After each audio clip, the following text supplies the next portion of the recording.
आज है मुगल शासन व्यवस्था। मंत्री परिषद को क्या कहा जाता था? विराजत। बाबर के शासनकाल में वजीर पद काफी महत्वपूर्ण था। सम्राट के बाद शासन के कार्यों को संचालित करने वाला सबसे महत्वपूर्ण अधिकारी वकील था, जिसके कर्तव्यों को अकबर ने दीवान, मीर बख्शी, शद्र, शमन में विभाजित कर दिया था। औरंगजेब के समय में अरशद खान ने सर्वाधिक 31 वर्षों तक दीवान के पद पर कार्य किया। बहुत इंपॉर्टेंट।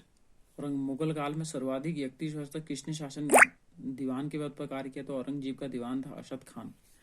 ठीक है।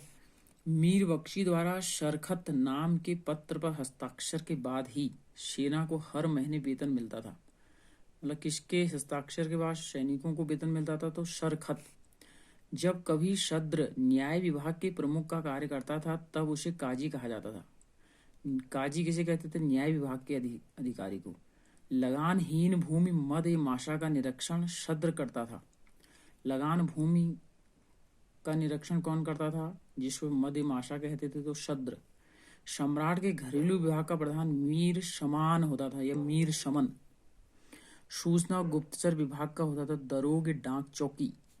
शरीयत के प्रतिकूल कार्य करने को रोकना, आम जनता के दुष्चरित्र से बचाने का कार्य मोहतशिम नामक अधिकारी करता था। ठीक है।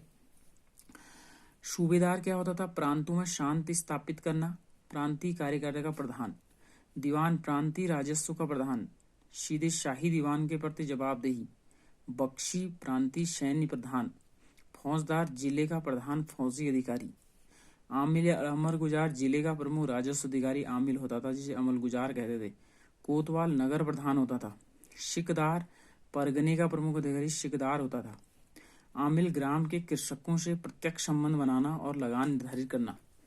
प्रशासन की दृष्टि से मुगल साम्राज्य का बंटवारा सूबों में, सूबों का सरकार में, सरकार का परगना या महाल में, महाल का जिला या दस्तूर में, दस्तूर का ग्राम में। ठीक है। मुगल साम्राज्य किसमें बटा था? सूबों में। मुगल साम्राज्य बटा था सूबों में, सूबों का सरकार में। ठीक है। सूबों के बाद सरकार, सरकार के बाद परगना है महाल, महाल जिलों में, दस्तूर में बटे थे। प्रशासन की सबसे ऊंची इकाई ग्राम थी, जिसे मावदा या दी कहते थे। मुगल काल में ग्राम को क्या कहा जाता था? मावदा या दी। मावदा के अंतर्गत छोटी छोटी बस्तियों को नागला कहा जाता था। मावदा भी ग्राम ही होता था, लेकिन वो छोटी छोटी बस्तियों को नागला कहा जाता था। शाहजहां के शासनकाल में सरकार और परगने के मध्य चकला नाम की एक नई इकाई की स्थापना हुई। प्रश्न बहुत बार बना है कि शाहजहां के शासनकाल में सरकार और परगना के मध्य एक नई इकाई बनी, उसका नाम क्या था? तो चकला। ठीक है। भूमि के विभाजन के आधार पर मुगल साम्राज्य की समस्त भूमि को 3 वर्गों में बांटा गया। खालसा भूमि, प्रत्यक्ष रूप से बादशाह के नियंत्रण में होती थी खालसा। जागीर भूमि, तनख्वाह के बदले दी जाने वाली भूमि। जागीर क्या होती थी?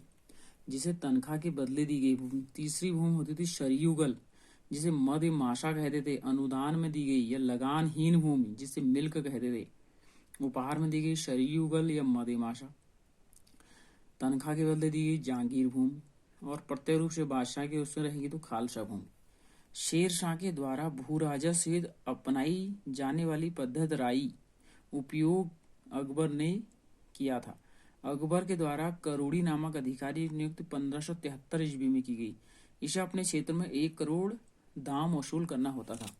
1580 में अकबर ने दहशाला नाम की नवीन कर प्रणाली आरंभ की। इस व्यवस्था को टोडरमल बंदोबस्त भी कहते हैं। दहशाला बंदोबस्त कब बनवाई? 1580 में। इस व्यवस्था को क्या कहते हैं? टोडरमल बंदोबस्त। इस व्यवस्था के अंतर्गत भूमि को 4 भागों में बांटा गया। टोडरमल व्यवस्था के अंतर्गत भूमि को 4 भागों में बांटा गया। पहला पोलज, इसमें नियमित रूप से खेती होती थी। वर्ष में 2 बार खेती पोलज परती। इस भूमि में 1 या 2 वर्ष के अंतराल में खेती की जाती थी। ठीक है। चांचर, इस पर 3 से 4 वर्ष के अंतराल के बाद खेती की जाती थी। और अंतिम होती थी बंजर, वह खेती योग्य भूमि नहीं थी, इस पर लगान नहीं वसूला जाता था। 1570 से 71 में टोडरमल ने खालसा भूमि पर भू राजस्व की नवीन प्रणाली, मेरे को लग रहा है ये 1582 होना चाहिए, 1582 ईस्वी में भू राजस्व की नवीन प्रणाली जब्ती प्रारंभ हुई। इसमें कर निर्धारण की 2 श्रेणियां थी, एक तख्शीश तथा दूसरे को तहसील कहते थे। जब्ती प्रणाली के अंतर्गत भूमि की कितनी श्रेणियां थी? तो 2। पहला तख्शीश, दूसरा को तहसील, दोनों तौसे हैं। औरंगजेब ने अपने शासनकाल में नस्क प्रणाली को अपनाया और भू राजस्व की राज को उपज का आधा कर दिया। किसने अपनी भूमि के लिए नस्क प्रणाली अपनाई और लगान आधा कर दिया? तो औरंगजेब। मुगल काल में कृषि 3 तरीकों में विभाजित थी।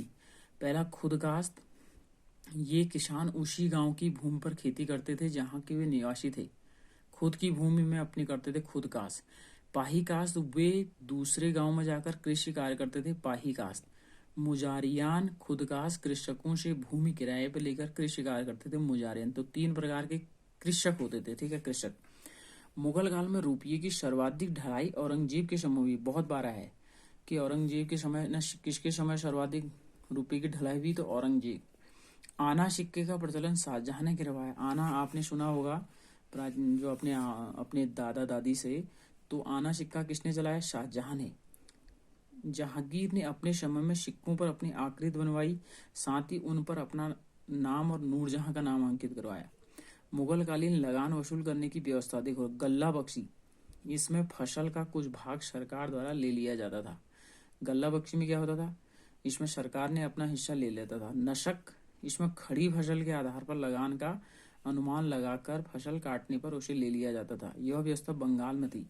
नशक व्यवस्था खड़ी फसल में ली जाती थी, जो कहाँ व्यवस्था थी? बंगाल में। जबकि इसमें बोई गई फसल के आधार पर लगान का निश्चय किया जाता था, तो नगद लिया जाता था, ठीक है। जब्ती क्या था? नगद लिया जाता था। बोई हुई फसल के आधार पर अनुमान लगा कर लगान लेना। सबसे बड़ा उस समय संसव सोने का होता था। सबसे बड़ा सिक्का क्या था? संसव था, जो सोने का था। स्वर्ण का सबसे प्रचलित सिक्का इलाही था। सबसे बड़ा संसव, लेकिन प्रचलित क्या था? इलाही था। मुगलकालीन अर्थव्यवस्था का आधार चांदी का रुपया था, ठीक है। अर्थव्यवस्था का मुख्य आधार मुगल काल में चांदी का रुपया था। दैनिक लेन देन के लिए तांबे के दाम का प्रयोग किया जाता था। 1 रुपये में 40 दाम होते थे। 1 रुपये में कितने दाम होते थे? 40। लेन देन के लिए दाम का प्रयोग किया जाता था। मुगल सेना 4 भागों में विभाजित थी। बहुत बार आया है, कितने भागों में? 4। पैदल, घुड़सवार, तोपखाना और हाथी। मुगलकालीन सैन्य व्यवस्था पूर्णतः किस पर आधारित थी? मनसबदारी प्रथावादी। इसे अकबर ने आरंभ किया था। 10 से 500 तक मनसब प्राप्त करने वाले को मनसबदार, 500 से 2500 तक मनसब प्राप्त करने वाले को उमरा, और 2500 से ऊपर तक मनसब प्राप्त करने वाले को अमीर आजम कहलाते थे। जात से व्यक्ति के वेतन और प्रतिष्ठा का ज्ञान होता था। सवार पद से घुड़सवार दस्तों की संख्या का ज्ञान होता था। अकबर के शासनकाल में 29 ऐसे मनसबदार थे जो 5000 जात की पदवी के थे। औरंगजेब के शासनकाल तक ऐसे मनसबदारों की संख्या 79 थी। जहांगीर ने सवार पद में 2 अश्पा और सिंह अश्पा की व्यवस्था की। सर्वप्रथम यह पद महाव्रत खां को दिया। किसने 2 अश्पा और सिंह अश्पा चलाए? तो जहांगीर ने। सबसे पहले किसको दिया? तो महाव्रत खां को दिया। तो कल हम पढ़ेंगे मराठा राज्य। तो कल फिर मिलते हैं, तब तक के लिए इजाजत दीजिए, नमस्कार।